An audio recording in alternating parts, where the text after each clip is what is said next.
हा नारळ पाहिला,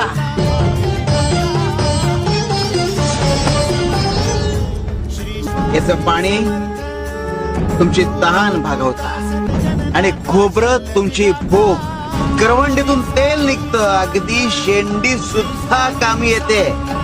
आपला एक आणि एक भाग ज्यानं आपल्याला रुजवलं, ज्यानं आपल्याला घडवलं, त्याच्या कामी येईल याची काळजी घेतो हा नारळ.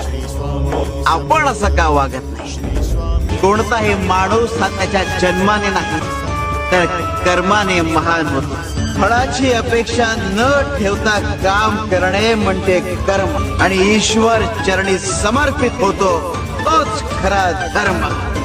जेव्हा माणसाच्या गरजा बदलतात तेव्हा त्याची बोलण्याची पद्धतही बदलते. शांत राहण्या